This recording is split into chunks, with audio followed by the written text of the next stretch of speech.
자, 오늘 재판 이야기거리가 굉장히 많습니다. 이고은 변호사와 하나하나 짚어보겠습니다. 결국 공판을 하루 종일 했는데도 결심 공판이 되지 못했습니다. 이런 경우도 있습니까?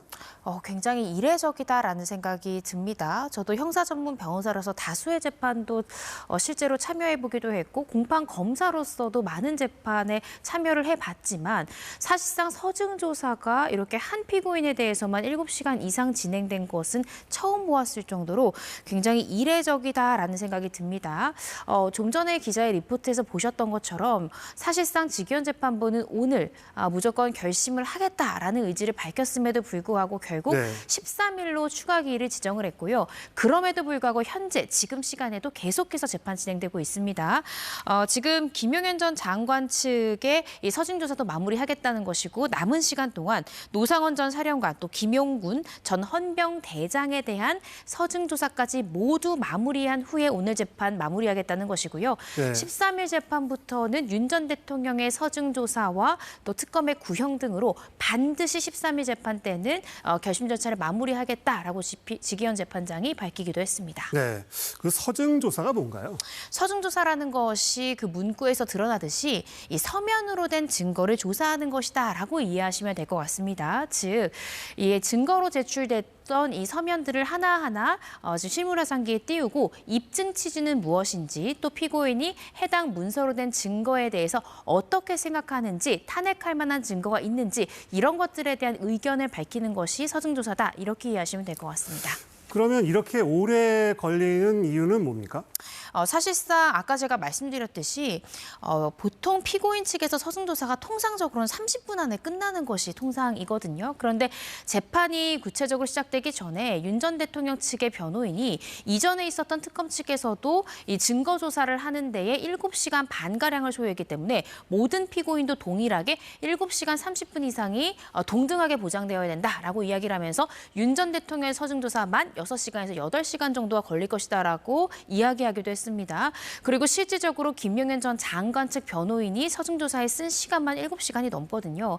따라서 예상과 달리 서증조사에 피고인 측 변호인들이 쓰는 시간이 길어지면서 불가피하게 재판 절차가 상당 부분 지연된 것이 아닌가라는 생각이 듭니다. 그 재판장이 오늘 결심 공판이 되도록 노력하려는 모습을 보였었는데 결국 연기가 됐단 말이죠. 재판장이 시간을 좀 제약하고 좀 통제할 수는 없었을까요? 사실상 형사소송법상 재판장에겐 소송 지휘권이 있기 때문에 실질적으로 법적으로는 이런 부분들에 대한 시간의 단축 등을 재판장 요구할 수 있습니다. 다만 직위원 판사 같은 경우에는 지난 기일에 최대한 피고인 측의 발언을 제한하지 않을 테니 충분히 이야기할 기회를 주겠다라고 피고인 측에 이야기를 했습니다. 따라서 오늘도 사실상은 좀 통상적이지 않게 시간을 꽤나 끌었지만 직위원 재판장이 말을 끊진 않았는데요. 두 가지 의미로 해석해 볼 수 있을 것 같습니다. 첫 번째는 만약에 이렇게 재판 시간, 이렇게 발언 시간을 충분히 주지 않았을 경우 2심 과정에서 피고인 측 변호인이 1심 과정 중에 이 절차상의 위법 사항이 있었다라고 주장할 가능성이 있거든요. 따라서 이런 위법 시비를 조금 덜기 위한 것이 아닌가 싶고 두 번째는 사실상 1년 가까이 된 재판 과정에서 피고인 측 변호인과 또 특검 간에 상당한 신경전이 있었기 때문에 이런 신경전을 최소화하고 최대한 공판 과정을 좀 매끄럽게 진행하고자 하는 의도가 있었던 것이 아닌가 싶습니다. 네, 오늘 상황을 놓고 법정판 필리버스터다 이런 말도 나왔습니다. 어떻게 보십니까?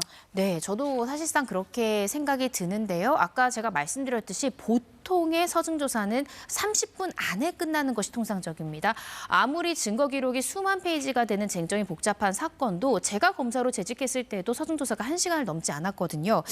그런데 지금 한 명의 피고인에게만 서증조사가 7시간 넘게 진행됐기 때문에 이런 부분들을 봤을 때 어떠한 법적인 실익보다는 어떻게 생각하면은 피고인 측 변호인들이 피고인을 지지하는 세력들에게 일종의 어떤 부분에 대한 호소, 어필 이런 부분들을 고려한 지금 법정판에 이 필리버스터다라는 생각이 들 정도로 상당 시간을 할애해서 서증조사를 진행한 것이 아닌가 조심스럽게 추측을 해봅니다. 네. 오늘 양측의 신경전이 아주 대단했습니다. 좀 얘기를 좀 해주세요. 네, 그렇습니다. 말씀 주신 대로 서중조사의 첫 번째 타자는 김용현 전 장관 측이었는데요. 김 전 장관 측 변호인은 서중조사 시작하기 전에 서중조사에 준비한 서류만 300페이지에서 400페이지가량의 페이퍼를 준비했습니다. 그런데 사실 준비할 때는 여러 개의 부수가 필요합니다. 이 재판부에도 줘야 되고 특검 측에도 줘야 되는데 복사한 이 복사 부수가 좀 부족했던 겁니다. 그러자 특검 측에서는 자료 확인이 필요하기 때문에 김용현 전 장관 측이 먼저 시작하는 것이 아니라 준비가 된 피고인부터 시작을 하자. 오전 9시 20분부터 재판을 좀 서두른 이유가 있지 않느냐라면서 발언 순서 변경을 재판부에 요청했습니다. 네. 그러자 김 전 장관 측은 그러면 우리가 그냥 구두 변론으로 진행하겠다라면서 강행을 했고요. 그러는 사이에서 특검 측과 김용현 전 장관 측의 신경전이 있었고 이를 보고 있었던 지경 판사가 프로와 아마추어의 차이는 징징대지 않는 것에 있다라고 일침을 가했습니다. 그러자 김용현 전 장관 측의 변호인이 그렇다라고 한다면 우리가 징징대는 거냐라고 발언 수위를 높이기도 했고요. 그러자 이 지금 재판사는 결국에는 이 자료 준비가 되지 않았다면 상대 측의 양해를 구하는 것이 예의지 않냐라고 일침을 가하기도 했습니다. 근데 이렇게 설전해버리는 사이에 다행히도 복사본이 와서 더 설전이 확장되거나 그러지는 않았습니다. 네. 그러면 결국 13일에 이제 구형이 나올 걸로 보이는데 어떤 예상이 지금 나옵니까? 사실 이제 모든 언론에서 오늘 계속 언론 보도된 것이 다수의 법조인들이 과연 구형량을 특검이 얼마나 할 것인가를 두고 오늘 아침부터 저녁까지 계속해서 예측을 했는데요. 네. 결국 오늘은 구형량을 들을 수가 없게 됐습니다. 특검이 지금 고려하고 있는 선택지는 총 3가지로 보여지는데요. 네. 사형, 무기징역, 무기금고가 있습니다. 그런데 지금 언론 보도 내용에 따르면 강제노역이 배제되는 이 무기금고는 특검이 고려하지 않는 것으로 지금 보도가 되고 있기 때문에 결국 사형이냐 무기징역이냐 이 2가지 선택지 중에 특검이 선택할 것으로 보여집니다. 그런데 이 사건이 가지고 있는 역사적 상징성이라든지 지금 윤 전 대통령은 수개 혐의를 받고 있지만 나머지 7명의 피고인 같은 경우에는 내란 중요 임무 종사 혐의를 받고 있고 그중에서도 구형이 가장 높을 것으로 예상되는 것은 김용현 전 장관이거든요. 따라서 이 형량에 있어의 형평성 등을 고려하면 사형이 구형될 가능성이 현재로서는 조금 더 높지 않을까라고 예상을 하고 있습니다. 네. 과거에 내란죄와 관련한 구형 선례가 있죠? 네, 맞습니다. 30년 전에 있었던 일인데요. 전두환 전 대통령 같은 경우에도 윤 전 대통령과 동일하게 내란 수개, 그러니까 내란 우두머리 혐의 등으로 총 10개의 제목으로 재판을 받았습니다.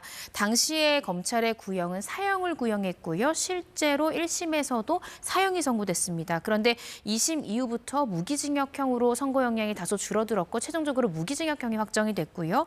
노태우 전 대통령 같은 경우에는 내란 중요 임무 종사 혐의 등 9개의 제명으로 지금 417호 이 대법정에 섰었는데요. 당시의 검찰의 구형은 무기징역형이었고 최종적으로는 징역 17년이 확정되기도 했습니다. 네. 그럼 과거 선례와 윤 전 대통령의 사례를 비교했을 때 비슷한 점, 다른 점 어떤 게 있습니까? 전두환 전 대통령이 내란 수개 혐의로 재판대에 섰는데 윤 전 대통령도 역시나 내란 우두머리 혐의로 재판대에 섰다라는 점에 대해서는 공통점을 지적해 볼 수 있습니다. 네. 그렇지만 전두환 전 대통령 같은 경우에 살상이 있었고 인명적 피해가 있었다라는 점 등이 좀 차이가 있고요. 따라서 윤 전 대통령 측에서는 전두환 전 대통령 선례보다 우리가 어떠한 실제 살상 행위는 없었지 않느냐, 또 내란 행위의 지속 시간이 상당히 짧았지 않느냐, 이런 부분에 대해서 차이점이 있다라고 지적을 하고 있습니다. 네, 앞서 김유대 기자의 보도를 보면 결심 공판이 연기되긴 했지만 선고는 비슷한 시기에 있을 걸로 보인다, 이렇게 얘기가 있는데, 그러면 이제 관심은 구형도 있지만 선고 형량이 얼마나 나오느냐잖아요. 네. 어느 정도가 예상되고 또 어떤 쟁점이 가장 중요할 걸로 보이는지 좀 짚어주세요. 네, 일단은 지금 현재 피고인들은 무죄 주장을 하고 있기 때문에 유무죄를 가르는 법적 쟁점 2가지로 정리해 볼 수 있을 것 같습니다. 일단 첫 번째 부분에 대해서는 과연 국헌문란의 목적이 있었느냐가 첫 번째 판사가 고민할 지점으로 생각이 드는데요.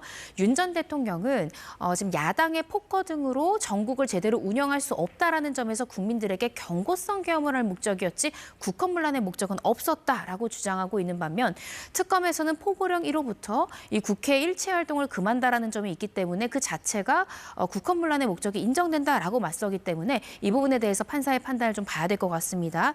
두 번째 법적 쟁점은 과연 폭동을 일으킨 자, 그러니까 폭동을 파동을 일으켰다고 볼 수 있는가를 두고 양자 간의 지금 주장이 갈리기 때문에 어떤 주장이 맞는가가 유무죄를 가르는 가장 중요한 두 가지 쟁점이라 보여지고요. 네. 예를 들어 유죄가 선고된다라고 하면 사실상 우리나라는 98년 이후에 사형 폐지국으로 실질적으로 분류가 되기 때문에 사형이라는 선고 영향을 결정하기 조금 어렵지 않을까. 또 가석방이 가능해야 된다라는 점을 고려할 때는 무기징역형 이하가 선고 영향으로 결정될 가능성이 가장 높지 않을까 싶습니다.